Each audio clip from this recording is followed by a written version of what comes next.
Students, welcome back to your own physics class. और हमने पिछली क्लास में इनर्शिया ऑफ रेस्ट के बारे में पढ़ा था कि कैसे जब हमारी बॉडी के पास अपनी एक प्रॉपर्टी होती है कि अगर हमें कोई चलाना चाहे तो हम उसको अपोज करते हैं। और वो प्रॉपर्टी किसकी वजह से होती है? हमारे मास की वजह से, क्योंकि हमारे पास मास है तो मास कॉजेस इनर्शिया। और इनर्शिया जो है वो तीन टाइप के होते थे। अगर मैं रुका हुआ हूँ और मुझे चलाना है तो आपको फोर्स लगानी पड़ेगी, बिना फोर्स लगाए मैं चलूँगा नहीं।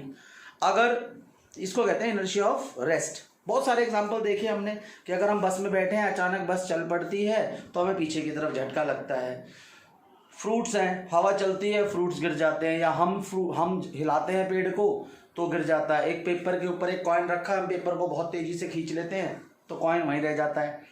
इसके साथ हम क्या करते हैं, मान लो एक एग्जांपल हमने और बताया था आपको कि मान लो पैसेंजर्स वाला तो बता ही दिया, ट्री वाला बता ही दिया, पेपर वाला बता ही दिया। इसके अलावा फ्रूट्स वाला, कारपेट वाला बताया था कि भाई कारपेट है, उस पर अगर हम डंडे से उसको बीट करते हैं तो देखते हैं कि डस्ट बाहर निकलता है। जो अगला दूसरा जो इनर्शिया था उसको हम लोग कहते हैं इनर्शिया ऑफ मोशन। ये भी मास की वजह से ही आती है प्रॉपर्टी। क्या प्रॉपर्टी है? Property of body to remain in motion in absence of external unbalanced force. यानी एक्चुअल में इनर्शिया हमें यह भी बता रहा है कि अगर हमारे पास अनबैलेंस्ड फोर्स नहीं है तो हमें चलने के लिए भी फोर्स चाहिए। अगर हमारे पास अनबैलेंस्ड फोर्स नहीं है तो हम चल भी नहीं सकते और रुक भी नहीं सकते। ध्यान रखें, property of a body to remain in motion in absence of external force क्या कहलाता है? Inertia of motion. जैसे आप देखो क्या होता है, पैसेंजर्स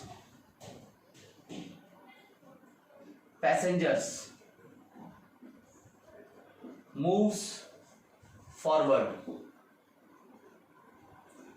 when brakes applied। भाई आप गाड़ी के अंदर हो, अचानक ब्रेक लग गई, क्या होगा? ब्रेक लगते ही गाड़ी की पूरी बॉडी जो है, व्हीकल की पूरी बॉडी वो रेस्ट में आता है। रेस्ट में आता है, वो जो सीट होती है जिस पे आप बैठे हो वो भी रेस्ट में आता है, और जो पार्ट सीट के साथ डायरेक्ट कांटेक्ट में है वो भी रेस्ट में आ जाएगा। पर ऊपर वाला पार्ट इनर्शिया ऑफ मोशन की वजह से आगे चलने की कोशिश करेगा, आप गिरोगे। जो पैसेंजर बस से उतरते हैं तो उन्हें बताया जाता है कि थोड़ी दूर बस के साथ आप दौड़ लो। अगर आप चलती हुई बस से अचानक उतरे, चलती हुई ट्रेन से अचानक उतरे, ट्रेन चल रही है, आपकी बॉडी भी इनर्शिया ऑफ मोशन में है, आपकी बॉडी भी उसी स्पीड से चल रही है जिस स्पीड से आप बस के अंदर थे। अचानक अगर आप रुक गए तो आपको आगे की तरफ झटका लगता है और आप गिरते हो। इसको बोलते हैं इनर्शिया ऑफ मोशन। जब आप फ्लाइट में होते हैं, हम कहाँ होते हैं? फ्लाइट में, तो हमें बताया जाता है सीट बेल्ट लगा लें टेक ऑफ और लैंड के समय, दोनों समय। क्यों? इनर्शिया ऑफ रेस्ट और इनर्शिया ऑफ मोशन की वजह से। दूसरी बात क्या है? लगेज। लगेज वाला देते हैं, हाँ लगेजेस दे देते हैं। चलो, luggage are tied with vehicles. भाई गाड़ियों के साथ जो बक्से वगैरह होते हैं उनको बांध दिया जाता है। क्यों? क्योंकि ब्रेक लगेगी, इनर्शिया ऑफ मोशन में आएंगे, वो गाड़ी चलेगी तो इनर्शिया ऑफ मोशन में आएंगे, ब्रेक लगेगी तो वो आगे पीछे होते रहेंगे, गिर भी सकते हैं। इसके लिए क्या करते हैं, हम लगेजेस को बांध देते हैं उसके अंदर, ठीक है। इसके अलावा जैसे बोट वगैरह है ना, जैसे मान लो अगर आप क्या करते हो, आप दौड़ते हुए आते हो और बोट पे कूदते हो, पानी में बोट रखी हुई, आप दौड़ते हुए आए और आप बोट पे कूदे, क्या होगा? बोट थोड़ी आगे चलेगी। होता है ना ऐसा। अगर हल्की बोट हो, बड़ी बोट की बात नहीं कर रहा मैं, थोड़ी हल्की बोट हो, एक दो पैसेंजर को ले जाने वाली, उस पर आप दौड़ते हुए और कूदो, अचानक बोट चल पड़ती है। क्यों? क्योंकि आपका जो मोशन है वो उसको मिला है, ये भी इनर्शिया ऑफ मोशन है। ध्यान रखा, ये सब इनर्शिया ऑफ मोशन के एग्जाम्पल हैं कि कोई भी चीज़ अगर चल रही है तो वो चलती ही रहेगी, रुकेगी नहीं जब तक आप उस पर फोर्स ना लगाओ। तीसरा क्या है? Inertia of direction. Inertia of direction ये क्या है? Property to retain direction of motion in absence of external unbalanced force। यानी आप जैसे जा रहे हो, जहां जा रहे हो वहां जाते रहोगे जब तक आप फोर्स ना लगाओ। आप गाड़ी चला रहे हो, क्या होता है? आपको साइकिल चलानी आती है। जब आप साइकिल चला रहे हो और आपको अचानक साइकिल को मोड़ना है, क्या करना पड़ता है? हैंडल पे फोर्स लगाना पड़ता है।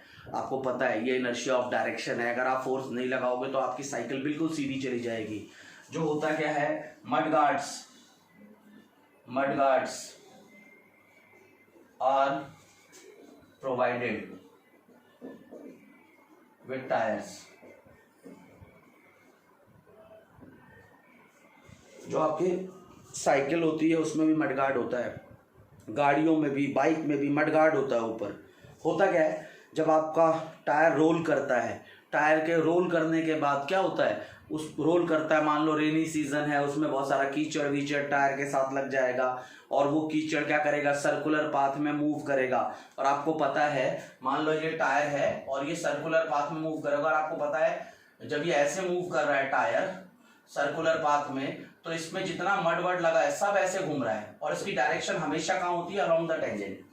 जब ये टेंजेंशियली निकलेगा तो यहां अगर मड गार्ड होगा तो इसको रोक देगा, अदरवाइज मड हमारे ऊपर आ सकता है, हमारे पीछे वाले पैसेंजर पे जा सकता है। तो मड गार्ड्स होते हैं व्हीकल के अंदर इनर्शिया ऑफ डायरेक्शन की वजह से ही।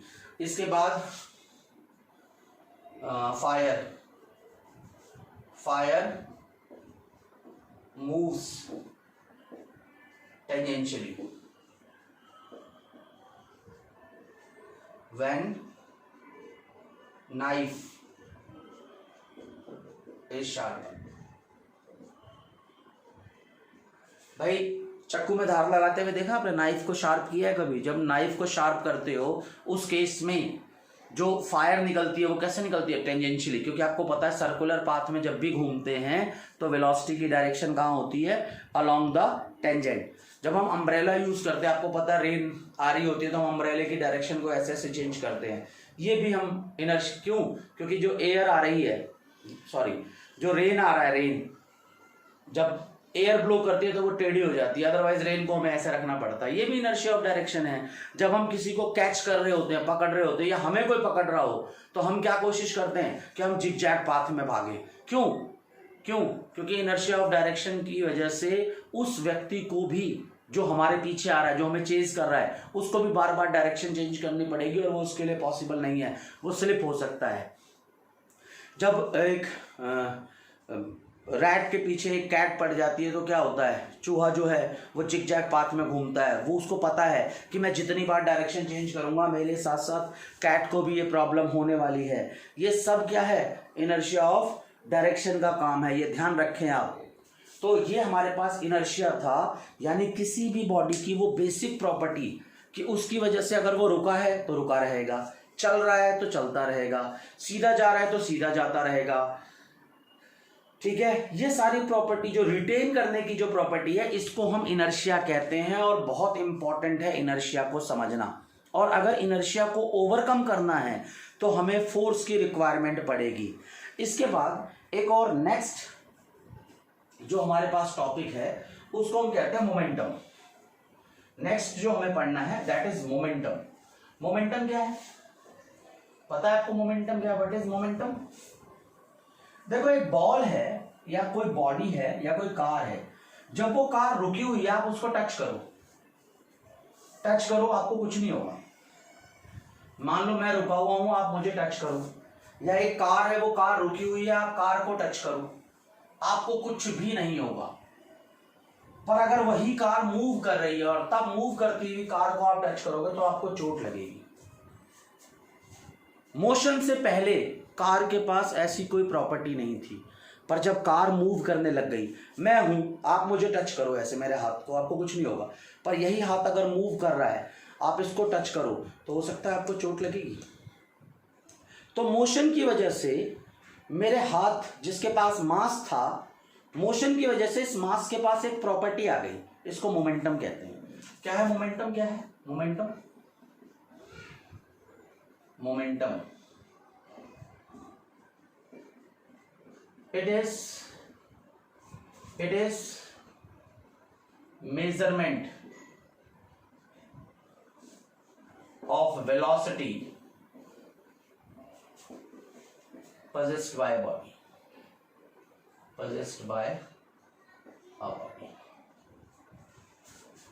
numerically equal to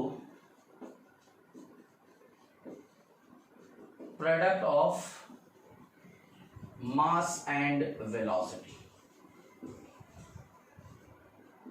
जो आपका मोमेंटम है इसको हम P से डिनोट करते हैं, P से। P तो P प्रोपोर्शनल होता है मास के, जितना ज्यादा मास होगा उतना ज्यादा आपका मोमेंटम होगा, और P प्रोपोर्शनल होता है आपकी वेलोसिटी के, तो P equal to mass into velocity, ये फॉर्म। मोमेंटम क्या है? इसको मोमेंटम कहते हैं हम लोग, मोमेंटम। आगे आप देखोगे इसको लीनियर मोमेंटम भी कहते हैं, लीनियर मोमेंटम। मोमेंटम बोल दो, लीनियर मोमेंटम बोल दो, बात एक ही है, और it is measurement of the velocity numerically equal to product of mass and velocity. Momentum किसके बराबर होता है? आपका जो मास है और आपकी जो वेलोसिटी है उसका प्रोडक्ट होता है। It is a vector quantity, it is a vector quantity. अगर वेक्टर है तो डायरेक्शन भी होगी, डायरेक्शन कहां होगी मोमेंटम की? अलोंग वेलोसिटी, यानी जिस तरफ आपकी वेलोसिटी है उसी तरफ आपका मोमेंटम होगा, मोमेंटम की वही डायरेक्शन होगी, ये ध्यान रखना आप। अच्छा, ऐसा यूनिट क्या होगी इसकी? ऐसा यूनिट जानना भी बहुत जरूरी है। मोमेंटम इक्वल टू मास, आप जानते हो मास के लिए क्या यूज करेंगे? केजी, और वेलोसिटी के लिए मीटर पर सेकेंड, ये ऐसा यूनिट आ गई। अब आप देखें, अगर मैं मोमेंटम का वेलोसिटी के साथ ग्राफ बनाऊं और ऐसा ग्राफ बनाऊं, इस ग्राफ का स्लोप क्या होगा? स्लोप बताने का तरीका मैंने आपको बताया था, इन दोनों को डिवाइड कर दो। कैसे निकालेंगे? Slope equal to P by V. P by V क्या होता है? एम। यहां देखो, P equal to M V. अगर मैं इस V को नीचे ले आया तो P बाई वी M के बराबर हो जाएगा, यानी इस ग्राफ का स्लोप क्या है? मास, और मास कांस्टेंट, मास कांस्टेंट। यानी अगर मास कांस्टेंट है तो जैसे जैसे वेलोसिटी बढ़ाओगे मोमेंटम बढ़ेगा। इधर देखें ग्राफ नंबर 2, अगर मैं P और M का ग्राफ बनाता हूं तो वो ऐसे आएगा। यहां पर स्लोप क्या है? देखो, P बाई M जो कि V होता है। अगर आप इसमें से M को नीचे ले आओ तो वो V बचेगा, और ये कांस्टेंट है। यानी अगर V कांस्टेंट हो तो P और M का ग्राफ ऐसा बनेगा, M कांस्टेंट हो तो P और V का ग्राफ ऐसा बनेगा। और अगर मैं आपको बोल दूं P कांस्टेंट है मेरे पास, मोमेंटम क्या है? कांस्टेंट, और एक तरफ मास दे दूं एक तरफ वेलोसिटी दे दूं, तो ग्राफ ऐसा बनेगा। कंफ्यूज मत होना, m into V equal to constant. ये ग्राफ ऐसा क्यों आया सोच के देखो, मास और मोमेंटम कांस्टेंट है, इसका मतलब मास और वेलोसिटी का प्रोडक्ट कांस्टेंट है। Momentum constant means product of mass and velocity is constant. मान लो ये कांस्टेंट 100 भी तो एक कांस्टेंट है, इसको 100 रख देते हैं। अब देखो, एक तरफ मास लो, एक तरफ वी लो, एक तरफ मोमेंटम लो जो कि कांस्टेंट है आपके पास। अगर मैं मास को 50 डालता हूं तो वेलोसिटी कितनी होनी चाहिए? 2, तभी तो मोमेंटम 100 आएगा। अगर मैं मास को कम कर देता हूं 25, तो यहां पर 100 करने के लिए इसको 4 होना पड़ेगा, और ये कितना होगा? 100। यहां पर अगर मैं 10 कर देता हूं तो सोचो वेलोसिटी को भी 10 होना पड़ेगा ताकि ये 100 हो जाए। यहां पर अगर मैं 2 कर देता हूं तो इसको 50 होना पड़ेगा ताकि ये 100 रह सके। आप देख रहे हो जैसे जैसे इधर मास बढ़ रहा है, दिस मास, जैसे देखो ये रहा, या मैं कह दूं जैसे ये रहा, सॉरी, जैसे जैसे ये वेलोसिटी बढ़ रही है, देखो पहले वेलोसिटी यहां पर तो बहुत कम है तो देखो मास ज्यादा है, जैसे जैसे वेलोसिटी बढ़ती जा रही है मास देखो यहां से यहां, यहां से यहां, यहां से यहां कम होता चला जा रहा है। तो ये ग्राफ ऐसा आएगा। अगर मैं आपसे पूछूं, वैसे पूछना तो नहीं चाहिए, अगर मैं आपसे पूछूं इस ग्राफ के अंदर का एरिया क्या होगा, अगर मैं पूछूं इस ग्राफ के अंदर का एरिया क्या रिप्रेजेंट करेगा, तो याद रखना एरिया अंडर ग्राफ अगर पूछ लूं मैं आपसे, रिप्रेजेंट्स, क्या रिप्रेजेंट करेगा ये, मोमेंटम। एरिया के लिए क्या करते हैं हम दोनों को मल्टीप्लाई कर देते हैं और मास इनटू वेलोसिटी मोमेंटम होता है, ध्यान रखें। वैसे पूछेगा नहीं पर क्योंकि मैं आपको बता चुका हूं कि किसी भी ग्राफ के अंदर का एरिया निकालना है तो इन दोनों को मल्टीप्लाई कर देते हैं और स्लोप निकालना है तो इन दोनों को डिवाइड कर देते हैं। तो यहां पर हमें सिर्फ स्लोप का पता चल रहा है, यहाँ एरिया का पता नहीं चल रहा, बट यहां सिर्फ एरिया का पता चल रहा है, स्लोप का पता नहीं चल रहा, जैसा कि मैंने आपको बताया था मोशन के चैप्टर में।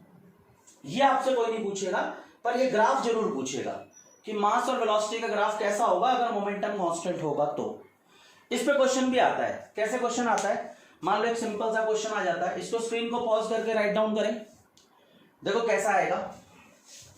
जैसे मैं आपको बोलता हूं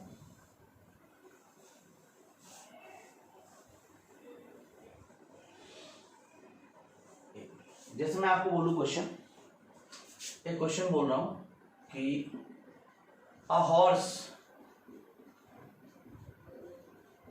and a man moving with same speed,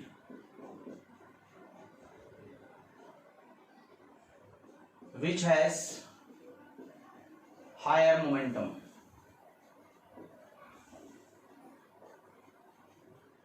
अब आपको पता है इसमें सिंपल बात है भाई, एक आदमी है और एक घोड़ा है, दोनों सेम स्पीड से चल रहे हैं, हॉर्स और मैन। आपको पता है इनका मोमेंटम का क्या फॉर्मूला होगा, P equal to M V. आप जानते हो mass of man, sorry momentum of man क्या होगा, mass of man into velocity of M, और मास ऑफ हॉर्स कितना होगा, मास ऑफ हॉर्स और वेलोसिटी ऑफ हॉर्स।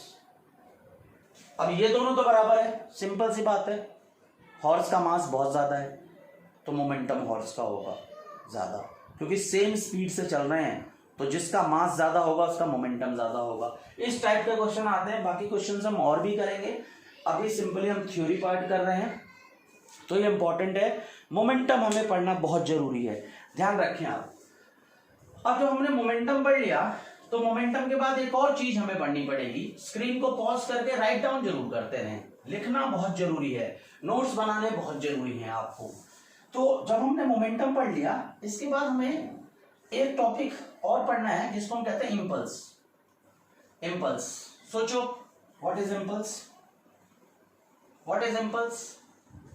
हम लोग अपने प्रैक्टिकल लाइफ में बोलते हैं यार ये तो बड़ा इंपल्सिव बंदा है, तो बड़ा इंपल्सिव बंदा है, अपने प्रैक्टिकल लाइफ में कहते हैं हम लोग बड़ा इंपल्सिव बंदा है। किसको कहते हो इंपल्सिव, जो थोड़ी सी देर में पता नहीं कैसे क्या कर दे उसको इंपल्सिव कहते हैं। हम बोलते हैं यार जो टक्कर हुई थी ना बड़ी इंपल्सिव थी, आपको पता ही ना चले बहुत छोटे टाइम में कुछ से कुछ हो जाए, उसको इंपल्स कहते हैं। इंपल्स क्या है, impulse it is product of force and time. कुछ लोग ऐसे भी बोलते हैं force applied for a very short time, वो भी इंपल्स है। वैसे इंपल्स का फॉर्मूला क्या है, फोर्स इंटू टाइम, ध्यान रखें इंपल्स होता है फोर्स इंटू टाइम। और आगे जब हम देखेंगे एक खास बात आएगी हमारे पास, जब हम इंपल्स पढ़ेंगे तो एक खास बात क्या आएगी कि जो फोर्स होगा ना, फोर्स जो फोर्स होगा वो क्या होगा, change in momentum, change in momentum divided by time, ये आएगा फोर्स। आगे पढ़ेंगे हम, मुझे थोड़ा आगे बताना चाहिए था पर मैंने अभी यहीं बता दिया है, पर कोई दिक्कत नहीं है। Force change in momentum divided by time होता है, ये आपको आगे पता चल जाएगा। तो अगर मैं बेसिकली बात करूं इंपल्स की, तो यहां पर फोर्स की जगह क्या लिखूंगा, change in momentum divided by time into time, time time cut गया तो इंपल्स किसके बराबर, चेंज इन मोमेंटम। क्लियर? तो ध्यान रखें इंपल्स जो है वो चेंज इन मोमेंटम है, और चेंज इन मोमेंटम है तो इसकी एसआई यूनिट क्या होगी, वही जो इंपल्स की जो मोमेंटम की होगी, केजी मीटर पर सेकेंड। ये वेक्टर है, वेक्टर क्वांटिटी है, ध्यान रखें इंपल्स, क्योंकि ये चेंज इन मोमेंटम के बराबर है, तो जो एसआई यूनिट मोमेंटम की होगी वही एसआई यूनिट इंपल्स की भी होगी। ये भी वेक्टर क्वांटिटी है। क्लियर है? और वेक्टर क्वांटिटी है। अगर impulse if impulse is positive और if impulse is negative, बात क्या हो सकता है कि इंपल्स पॉजिटिव भी हो सकता है, इंपल्स नेगेटिव भी हो सकता है। आपको ध्यान रखना है कि अगर इंपल्स पॉजिटिव हुआ तो क्या होगा और इंपल्स अगर नेगेटिव हुआ तो क्या होगा। देखो ये जो इंपल्स में ये जो फॉर्मूला मैंने लिखा है, impulse equal to change in momentum divided by time, ये आपको थोड़ा सा आगे पढ़ना है, मैंने थोड़ा सा जल्दी बता दिया है, ये ध्यान रखें। ठीक है, अगर इंपल्स पॉजिटिव है इसका मतलब change is in the direction of force. अगर इंपल्स पॉजिटिव है इसका मतलब जो कि चेंज हो रहा है मोमेंटम में, change in momentum is in the direction of force. और अगर इंपल्स नेगेटिव है इसका मतलब change in momentum is opposite to direction of force.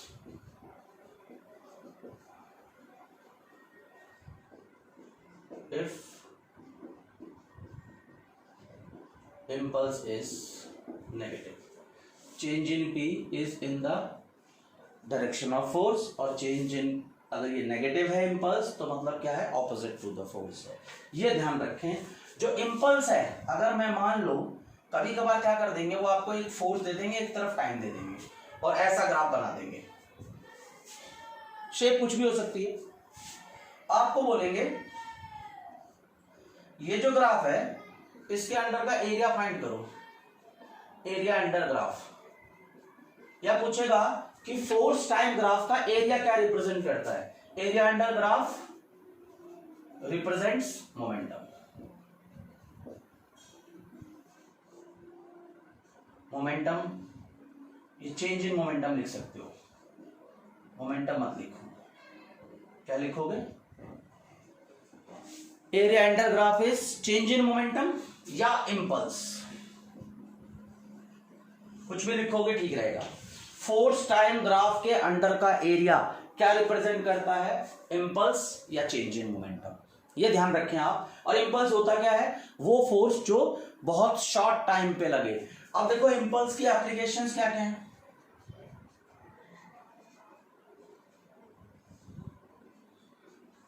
Trains are provided with woofers। देखा आपने जो रेलवे की जो ट्रेन के जो डब्बे होते हैं, रेलगाड़ी देखी होगी, ट्रेन के जो डब्बे होते हैं, मान लो ये ट्रेन की बॉगीज हैं, ये दो बॉगीज आप देखोगे यहाँ पर ना ऐसे करके ऐसे लगे होते हैं, बूफर कहते हैं इनको। ये आपने कभी सोचा ये क्यों लग होते हैं? ट्रेन को जोड़ने के लिए ना बेटा, ये ट्रेन को जोड़ने के लिए नहीं होता। जोड़ने के लिए तो यहाँ पर एक चेन होती है जो जोड़ के रखती है। ये इसलिए होती है कि जब ट्रेन के बीच में मोशन हो और अचानक ब्रेक लगे तो बॉगीज आपस में ना टकराएं। बॉगीज के टकराने को रोकने के लिए होता है ये, इंपल्स को कम करने के लिए। देखो अगर आप देखो तो जो आई होता है that is F into T. तो एफ क्या होगा?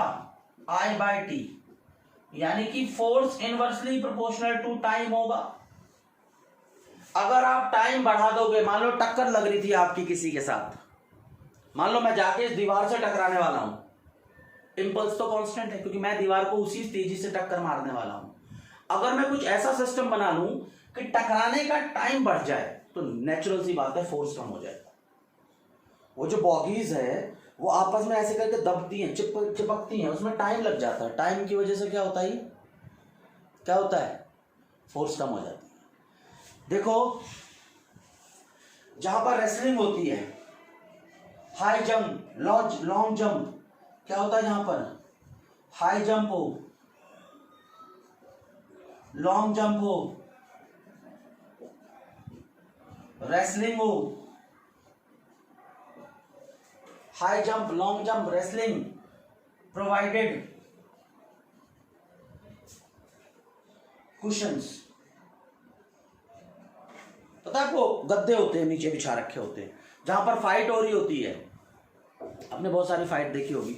हमारे इंडिया के अंदर अखाड़े में लोग लड़ाई करते हैं तो मिट्टी को खोद दिया जाता है, मिट्टी को ढीला कर दिया जाता है ताकि जब एक पहलवान दूसरे को पटके तो पटकने में जो वो जमीन के कांटेक्ट में आएगा वो टाइम बढ़ जाएगा, टाइम बढ़ जाएगा।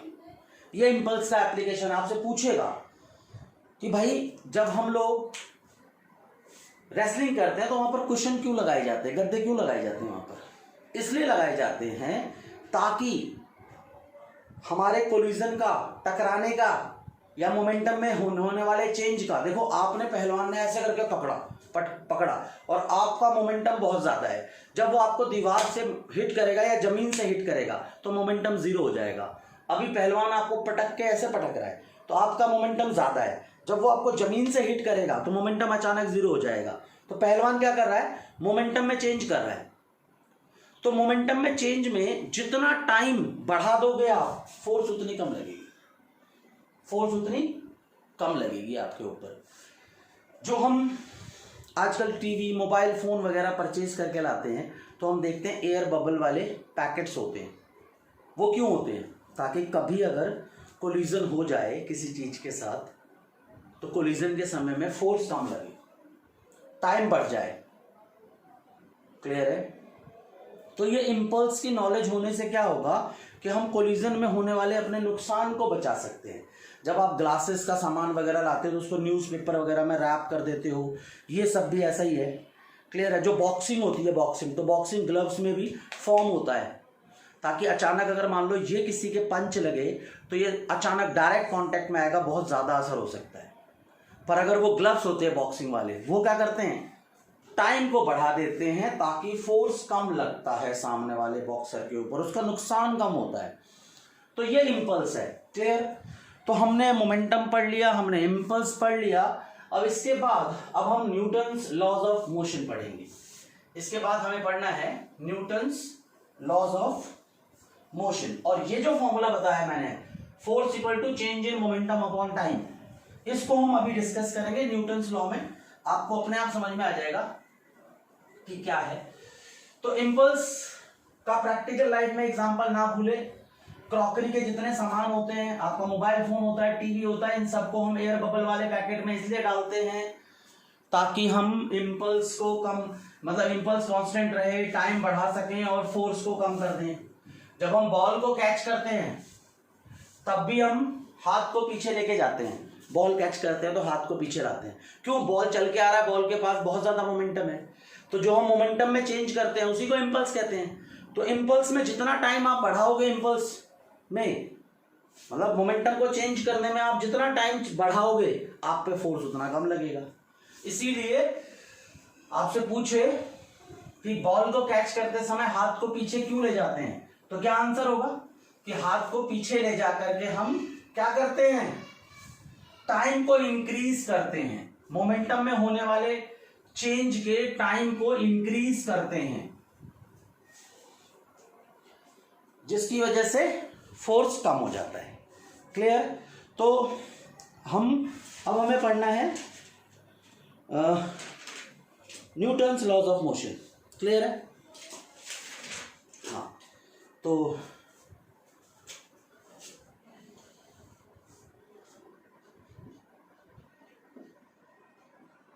न्यूटन्स लॉज ऑफ मोशन, जैसा कि अभी हमने गैलीलियो का एक्सपेरिमेंट पढ़ा था और आपको बताया था कि भाई गैलीलियो ने जो एक्सपेरिमेंट किया उसके बेसिस पे न्यूटन ने मोशन की तीन इक्वेशंस दी मोशन के लिए, और मतलब सॉरी इक्वेशंस तीन नहीं दी, तीन लॉ दिए मोशन के लिए। क्या लॉ दिए? पहला लॉ, फर्स्ट लॉ,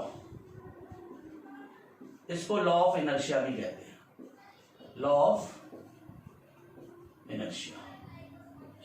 सिंपल है, जैसा आपने इनर्शिया में पढ़ा, सिंपल लॉ ऑफ इनर्शिया है। क्या कहता है ये? It states that in absence of external unbalanced force, a body will retain its state of motion. It states that in absence of external unbalanced force, a body will retain its state of motion. यानी मैं रुका हूं तो रुका रहूंगा, चल रहा हूं तो चलता रहूंगा, जब तक मुझ पर एक्सटर्नल अनबैलेंस्ड फोर्स ना लगे। स्टेट ऑफ मोशन का मतलब है रेस्ट और यूनिफॉर्म मोशन। सिंपली मोशन भी लिख देना, बट यूनिफॉर्म मोशन ज्यादा बेटर है। अगर चल रहे हो तो चलते रहोगे, रुके हो तो रुके ही रहोगे। और इसका एग्जांपल बताया था न्यूटन ने, मतलब सॉरी जब हमने इनर्शिया पढ़ा था तो इनर्शिया के टाइप्स पढ़े थे कि भाई अगर हमको चलना है तब हमको फोर्स लगानी पड़ेगी, रुकना है तब फोर्स लगानी पड़ेगी, डायरेक्शन चेंज करनी है तब फोर्स लगानी पड़ेगी, क्यों फ्रूट्स गिर जाते हैं, क्यों पेपर को खींचने के बाद कॉइन वहीं रहता है, ये सब फर्स्ट लॉ से एक्सप्लेन होता है। और इन सब ऑब्जर्वेशंस के बाद न्यूटन ने अपना फर्स्ट लॉ दिया था। क्लियर है? और फर्स्ट लॉ क्या करता है? फर्स्ट लॉ, ये ध्यान रखना, this law tells us that the force is responsible for change in state of motion। भाई जो पहला लॉ है, कोई पूछे पहला लॉ बताता क्या है? पहला लॉ ये बताता है कि स्टेट ऑफ मोशन को चेंज करने के लिए कौन रिस्पॉन्सिबल है? Force, external unbalanced force. इस फोर्स का मतलब समझ जाना आप, एक्सटर्नल अनबैलेंस्ड फोर्स। क्लियर है? इसके बाद हम चलते हैं सेकंड लॉ की तरफ। सेकंड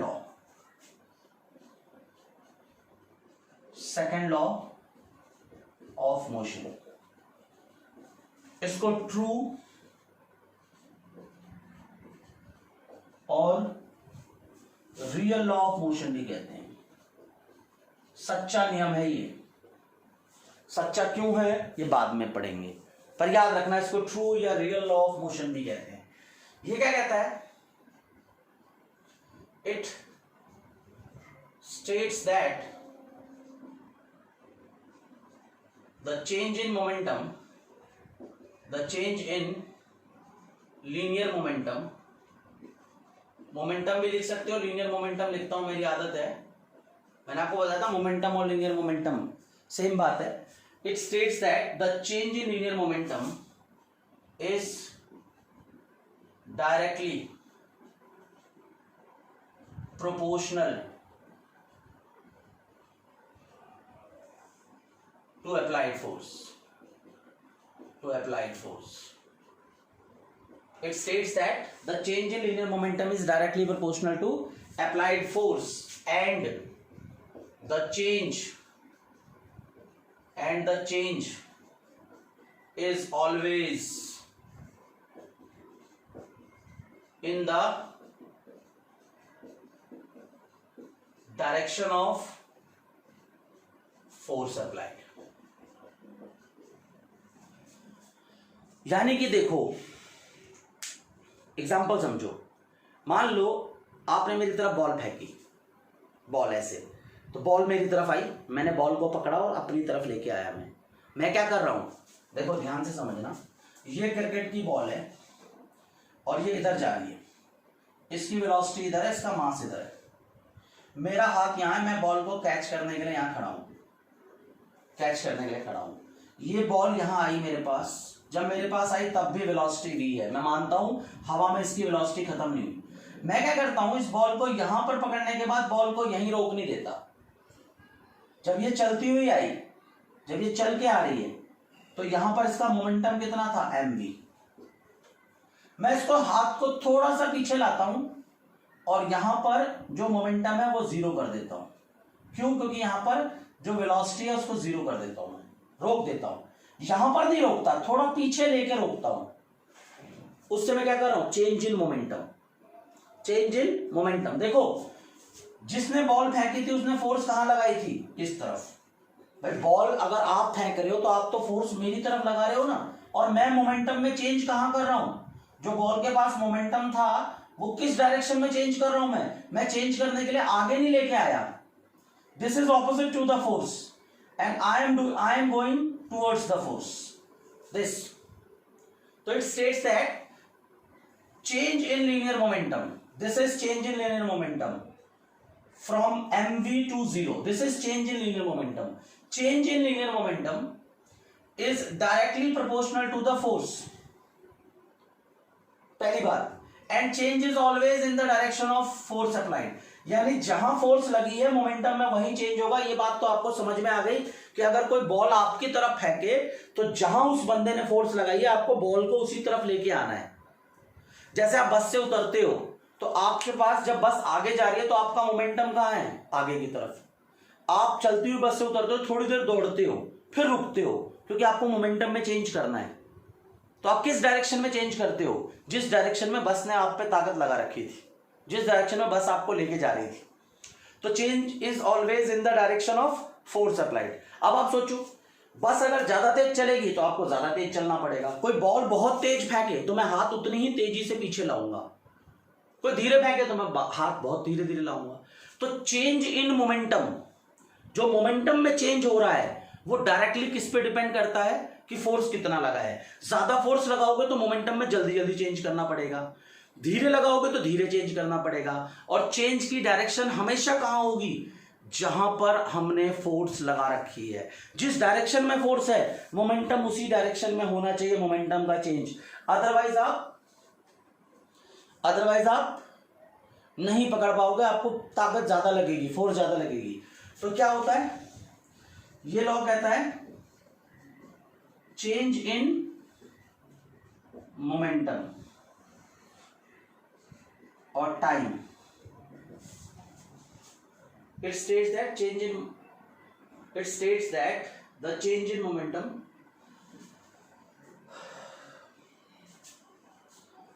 इसको ना चेंज इन मोमेंटम थोड़ा सा इसको चेंज करो। It says that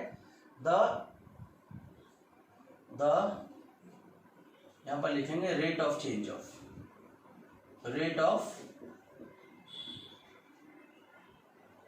it states that the rate of change in momentum, rate का मतलब टाइम के साथ, रेट ऑफ चेंज ऑफ का मतलब क्या होता है, किसी चीज को टाइम से डिवाइड कर दो उसको रेट ऑफ चेंज बोलते हैं। Rate of change of momentum is directly proportional to force. Rate of change of का मतलब नीचे टाइम आएगा, चेंज के लिए जितना टाइम हो उस टाइम से डिवाइड कर दो, उसको रेट ऑफ चेंज बोलते हैं। यहां थोड़ी सी मिस्टेक हो गई, मैंने चेंज इन मोमेंटम की जगह rate of change of momentum लिखना था। ठीक है, rate of change of linear momentum, ये देखो थोड़ा सा मिस्टेक था। तो रेट ऑफ चेंज का मतलब समझ के कंफ्यूज मत होना। मोमेंटम में चेंज तो आपने ये लिखा था, क्या लिखा था? मोमेंटम में चेंज। ये मोमेंटम था, ये इनिशियल और ये फाइनल। ये इनिशियल मोमेंटम है और ये फाइनल मोमेंटम। तो this minus this divided by time, ये किसके प्रोपोर्शनल है? फोर्स के। तो रेट ऑफ चेंज का मतलब समझ गए ना आप? Change divided by time is called rate of change. Change divided by time taken for the change is called rate of change. तो यहां रेट ऑफ चेंज लिखेंगे, उससे कोई फर्क नहीं पड़ता। जो समझाया था आपको ज्यादा तेज फेंके, वो सब बातें सेम है, सिर्फ रेट ऑफ चेंज ऑफ का वर्ड आ गया। ये प्रोपोर्शनल है फोर्स के। अब आप देखो, स्क्रीन को पॉज करके इसको राइट डाउन करें आप, इसको थोड़ा सा समझाते हैं। अभी बता रहा था मैं change in momentum. Change in momentum का क्या मतलब था अभी बताया था? Final minus initial, final minus initial. Change in momentum का मतलब है P final minus P initial by time proportional to F. P final की जगह एम वी, फाइनल की जगह, हाँ चलो, और इनिशियल की जगह इनिशियल वेलोसिटी यू मान लो। यहां तो मैंने पहले भी मान रखी थी, पर आपको पता है कि इनिशियल वेलोसिटी क्या होती है? यू। तो initial momentum M U, final momentum M V divided by T. Proportional को हटा दो, यहां पर छोड़ो, इसकी जगह एक कांस्टेंट आ जाता है। यहां से एम बाहर ले लो, v minus U by T, और यहां पर एफ। k की वैल्यू 1 लेते हैं इन एसआई सिस्टम। ठीक है, आपको पता है v माइनस यू क्या होता है? v minus U by T A, M A equal to F. ये हमने न्यूटन के सेकंड लॉ से डिराइव किया है, इस बात को ना भूलें। ये कई बच्चे बोल देते हैं कि ये तो न्यूटन का सेकंड लॉ है। This is not Newton second law, this is part of Newton second law. तो जो मैंने आपको कहा था कि चेंज इन मोमेंटम, देखो यहां पर change in momentum by time, change in momentum by time यानी मोमेंटम में चेंज अपॉन टाइम। के तो यहां भी 1 है, चाहते तो इसको ऐसे लिख देते ना आप। यहां पर मैंने एक फॉर्मूला यूज किया था, P F minus P I by T equal to F. ऐसे भी लिख सकते थे, क्योंकि यहां पर के किसके बराबर है? 1 के बराबर, जो मैंने पहले यूज किया था इंपल्स वाले केस में। तो this is called F equal to M A, ये फॉर्मूला है। यहां से हमें पता है फोर्स की एसआई यूनिट क्या होती है? न्यूटन। तो वी कैन डिफाइन 1 न्यूटन। ऐसे कोई बोलेगा डिफाइन 1 न्यूटन, 1 न्यूटन। तो 1 न्यूटन क्या है? It is a force produces an acceleration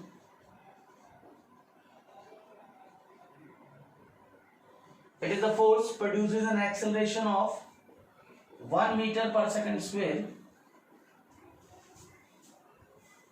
1 Newton is a force, it is a force produces acceleration of 1 meter per second square in a body of mass 1 kg. यहां देखो ना, F equal to ए हो जाएगा। अगर मैं ये कर रहा हूं ना, मास को 1 kg ले लिया, it is a force produces an acceleration of 1 metre per second square in a body of mass 1 kg। वो फोर्स जो 1 किलो के मास में 1 मीटर पर सेकेंड का स्क्वायर का एक्सेलरेशन प्रोड्यूस करे, उसको 1 न्यूटन कहते हैं। आई होप कि आपको इतना समझ में आया होगा। किसी भी तरह के डाउट के लिए बेटा अपना कमेंट लिखना ना भूलें। आप कमेंट करें, यह आपकी अपनी क्लास है, जब भी कोई डाउट हो कमेंट जरूर करें। नेक्स्ट क्लास में हम आगे के टॉपिक्स को लेके आएंगे। Thank you so much.